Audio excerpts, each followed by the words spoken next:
ஆண்டவராகிய இயேசு கிறிஸ்துவின் நாமத்தில் வாழ்த்துக்கள்.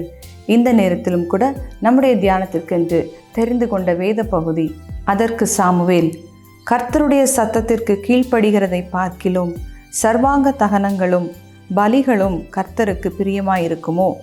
பலியை பார்க்கிலும் கீழ்ப்படிதலும் ஆட்டுக்கடாக்களின் நிலத்தை பார்க்கிலும் செவி கொடுத்தலும் உத்தமம். இந்த வார்த்தையை சாமுவேல் சவுலுக்கு நேராக சொல்வதற்கு முன்பதாக ஒரு சம்பவத்தை அங்கே பார்க்கிறோம். தேவனாகிய கர்த்தர் சாமுவேலை கொண்டு ஒரு காரியத்தை செய்து முடிக்க வேண்டும் என்று விரும்பினார். இஸ்ரவேல் ஜனங்கள் வனாந்திரத்திலிருந்து புறப்பட்டு வரும் பொழுது வழியிலே அமலேக்கியர் அந்த இஸ்ரவேல் ஜனத்துக்கு விரோதமாக வழிமறித்த செய்கையை ஆண்டவர் நினைவு கூர்ந்தார். ஆகவே கர்த்தர் சாமுவேலிடத்திலே இந்த காரியத்தை நினைவுபடுத்தி 15வது அதிகாரம் 3வது வசனத்திலே பார்க்கிறோம். நீ போய் அமலேக்கை மடங்கடித்து அவனுக்கு உண்டான எல்லாவற்றையும் சங்கரித்து அவன் மேல் இரக்கம் வைக்காமல் புருஷரையும் ஸ்திரீகளையும் பிள்ளைகளையும் குழந்தைகளையும் மாடுகளையும் ஆடுகளையும் ஒட்டகங்களையும் கழுதைகளையும் கொன்று போட கடவா என்கிறார் என்று சொல்லுகிறார் என்று சொன்னான். இஸ்ரவேல் ஜனத்திற்கு விரோதமாக வழிமறித்த அமலேக்கியரை நீ எப்படியாகிலும் மடங்கடிக்க வேண்டும் என்று சொல்லி ஆண்டவராகிய தேவன் சாமுவேல் தீர்க்கதரிசியின் மூலமாக சவுலுக்கு இந்த விஷயத்தை தெரியப்படுத்துகிறார். சவுல் அந்த வார்த்தைக்கு அவன் சம்மதித்து ஆண்டவர் சொன்ன பிரகாரமாகவே நான் செய்வேன் என்று புறப்பட்டு போகிறார்.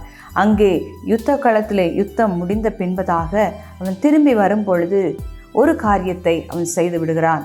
15வது அதிகாரம் 9வது வசனத்திலே பார்க்கிறோம்.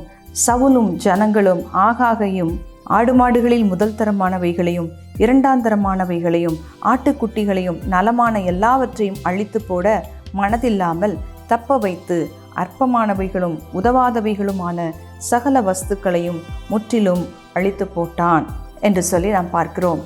அவன் கீழ்ப்படியாமல் சவுல் இங்கே ஒரு காரியத்தை செய்து விடுகிறார். கர்த்தர் சொன்ன எல்லாவற்றையும் அவன் சங்கரிக்காதபடிக்கு முதல் தரமானவைகளையும் மேன்மையானவைகளையும் பாதுகாத்து கொண்டு வந்து அதை தேவனுக்கு காணிக்கையாக செலுத்தலாம் என்று சொல்லி அவன் அதை கொன்று போடாமல் அவன் வந்து விடுகிறார். இந்த காரியம் தேவனுடைய பார்வையிலே பொல்லாப்பானதாக இருந்தது. ஆகவே சாமுவேலுக்கு மீண்டுமாக கர்த்தருடைய வார்த்தை உண்டாகி, நான் சவுலை ராஜாவாக்கினது எனக்கு மனஸ்தாபமாயிருக்கிறது. அவன் என்னை விட்டு திரும்பி என் வார்த்தைகளை நிறைவேற்றாமற் போனான் என்றார். அப்பொழுது சாமுவேல் மனம் நொந்து ராம் முழுதும் கர்த்தரை நோக்கி கூப்பிட்டான். இந்த காரியம் கர்த்தருடைய இருதயத்துக்கும் பிரியமானதாக இல்லை. அது சாமுவேலுடைய பார்வைக்கும் அது மிகவும் விசனமாக இருந்தது. சவுல் சொல்லுகிறார், நான் கர்த்தருடைய வார்த்தையை நிறைவேற்றினேன் என்று சொல்லி அவன் சொல்லி விடுகிறான். ஆனால் கர்த்தர் சாமுவேல் தீர்க்கதரிசியோடு கூட அவர் இருந்த பொழுது அங்கே அவன் செய்த எல்லாவற்றையும் மறைமுகமாய் மறைத்து வைத்த காரியங்களை அவர் வெளிப்படுத்துகிறார். அங்கே சாமுவேல் சவுலை பார்த்து கேட்கிறார், அப்படியானால் என் காதுகளில் விழுகிற ஆடுகளின் சத்தம் என்ன? எனக்கு கேட்கிற மாடுகளின் சத்தமும் என்ன என்று சொல்லி அவர் கேட்கிறார். சவுல் சொல்லுகிறார், அமலேக்கியரிடத்திலிருந்து அவைகளை கொண்டு வந்தார்கள். ஜனங்கள் ஆடு மாடுகளில் நலமானவைகளை உம்முடைய தேவனாகிய கர்த்தருக்கு பலியிடும்படிக்கு தப்ப வைத்தார்கள் என்று சொல்லி அந்த காரியத்தை ஆண்டவருடைய பார்வையிலேயே அவன் பொய்யாக ஒரு காரியத்தை சொல்லிவிடுகிறான். ஆடு மாடுகளில் நலமானவைகளை மறைத்து வைத்து அது தேவனுக்கு பிரியமானதாக பலியாக செலுத்தி விடலாம் என்று சொல்லி சவுல் நினைக்கிறார். ராஜா தவறு செய்திருக்கும் பொழுது அதற்கு காரணம் அவன் ஜனத்தை குறைவாக அவன் சொல்லுகிறதை பார்க்கிறோம். சில நேரங்களிலே நாம் தேவனுடைய சத்தத்துக்கு அப்படியே கீழ்ப்படியாதபடிக்கு நாம் சில நேரம் கீழ்ப்படியாத சில முரட்டாட்டமான காரியங்களை நாம் செய்து விடுகிறோம். அப்படிப்பட்ட நேரத்திலே ஆண்டவர் நமக்கு உணர்த்தும் பொழுது கூட நாம் அதை உணராதபடிக்கு அதற்கு காரணத்தை வேறு ஏதோ ஒன்றை, ஜனம் காரணம், இவர்கள் காரணம், அவர்கள் காரணம், சூழ்நிலை காரணம், இது என்னுடைய வீக்னஸ் என்று சொல்லி எல்லாம் நாம் ஆண்டவரிடத்திலே சாக்குப்போக்கு சொல்லி விடுகிறோம். ஆனால் கர்த்தருடைய கண்களுக்கு முன்பாக நாம் எதையும் மறைக்க முடியாது. இங்கே தேவனாகிய கர்த்தர் தம்முடைய தீர்க்கதரிசிக்கு அந்த காரியங்களை அவர் வெளிப்படுத்துகிறார். இன்றைக்கும் என்னை கேட்டுக்கொண்டிருக்கிற அன்பான தேவனுடைய பிள்ளைகளே, இன்றைக்கு நாம் நம்மை ஆராய்ந்து பார்க்க வேண்டும். தேவனுக்கு மறைவாக ஏதாகிலும் நாம் செய்து கொண்டிருக்கிறோமா? கர்த்தருடைய கண்களுக்கு முன்பதாக சகலமும் இது வெளிச்சமாக இருக்கிறது. மறைவானவைகள் கர்த்தருடையவைகள் என்று சொல்லி பார்க்கிறோம். மறைவானவைகளை வெளிப்படுத்துகிறவர் கர்த்தர் என்று சொல்லி பார்க்கிறோம்.